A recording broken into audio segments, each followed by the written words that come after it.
Can I ask you a serious question? Where are you? In front of a computer screen? In a body? In your home? In a city? On a planet? Are you in love? In pain? What is all this stuff that you see and you feel? What's it for? Where are you? And why are you there? If you really think about it, it's pretty clear that the answer to those questions holds the answer to every other possible question. And the only thing preventing us from getting the answer is the way we perceive reality. Because if we could see it for what it really is, then we would know for sure where we came from, what we are, where we're going, and why everything happens. So what is it about the way that we perceive that stops us from knowing? What's keeping us in the dark? Okay, let's start out here. This is the whole of reality. What we think of as other dimensions, non-material potential. Everything that's hidden from us, our future. What we want to feel but can't. What we want to know but don't know yet. For some reason, we have no sense of this. So to us it's as though it doesn't exist at all. And what is all of this? Unlimited pleasure, unbounded existence, complete perception, and connection with the force that builds and guides the material universe, where we are. This is us, a closed box with 5 little openings to what surrounds us. And even though we have these 5 senses to tell us what's real and to guide us, none of them works in a way capable of sensing anything that's out here for what it actually is. The problem is, this is where we all really live. Yet we only experience what you find in there. And what you find in there is limited perception, isolation, fleeting pleasures, and all kinds of problems that cause suffering. Why don't we experience what's out here? Instead of what's in here? When something from the total of reality comes calling, we think we know what it is. But we never get the thing itself. It never actually enters the box, because the senses aren't really openings.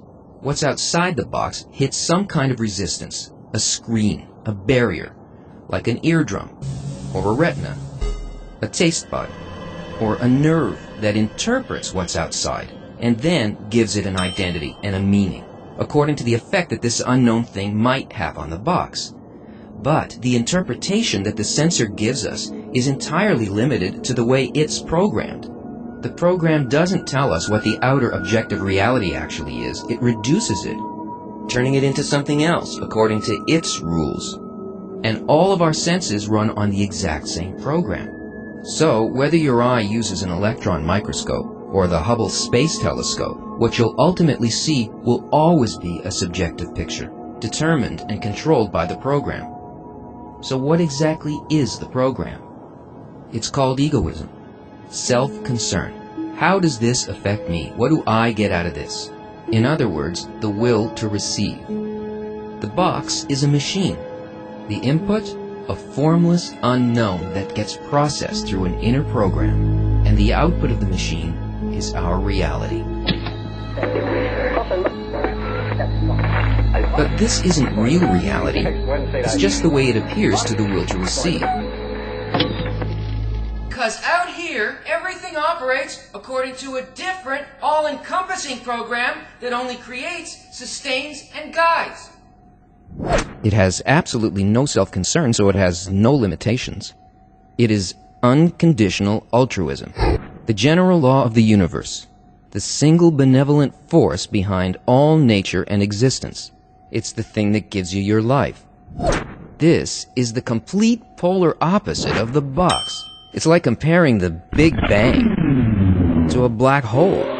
It is so unlike the reason behind everything we feel, want, and do, that as long as we measure life through the 5 senses and the will to receive, we will never know our true nature, the nature of reality, or the purpose of our lives.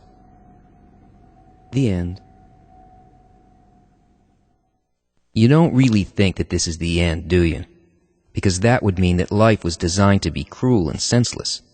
And even though it sometimes feels that way, like right now, there's a point inside you that's sure that there's a way out of this narrow existence. and there is. But it all depends on how you desire. When the need to get out of the box finally becomes strong enough, a different kind of desire appears as a tiny point in your consciousness. And the only thing that it wants is to be directly connected with the program outside of the box. Once this point of desire is awakened, if you know how to develop it, it can grow to become the basis of a completely new, non-physical sense that can perceive the greater reality, and even the thought of the force behind it. How can that happen? It can happen because there's a principle of non-physical nature called equivalence of form. In the physical world, you can take two things that are very different in form and quality, and you can put them near each other in space and say they're close. But out here, there is no time, no space. And there are no separate objects like there are in the physical. Out here, there are only forces, fields of influence, varying levels of bestowal that resemble the thought behind the general law of the universe. In the non-physical, if things have different qualities, they're distant. If they have similar qualities, they're close. But if they have exactly the same quality, feeling, and purpose, then they are in fact the same thing. They're inseparable, bonded. So this opposite egoistic quality of the five senses Blocks our perception, gives us the experience of separation, isolation, and constant lack.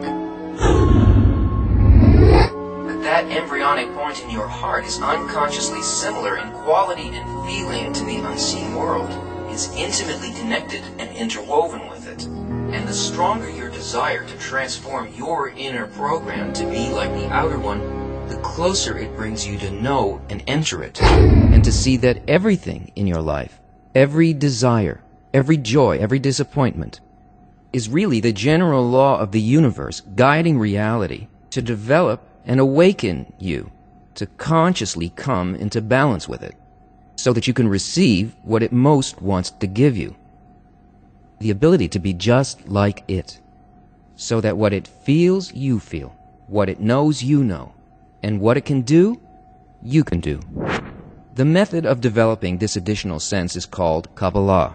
Kabbale is not religion, it's not mysticism or magic, it's the user's manual for reality. It's a map of our sensations and feelings. It explains how our inner and outer worlds are constructed and why. It's a science, so fundamental that it can only be called wisdom. Kabbale has been passed down through an unbroken chain from teacher to student over thousands of years, kept hidden until the time when humanity would reach the stage in its development where it could properly understand and use it. That time is now. The Ari Institute is a non-profit organization making authentic Kabbale available to anyone who needs it, regardless of religion, nationality, age, or gender. If that point in your heart really wants to know more, here are the links. The end.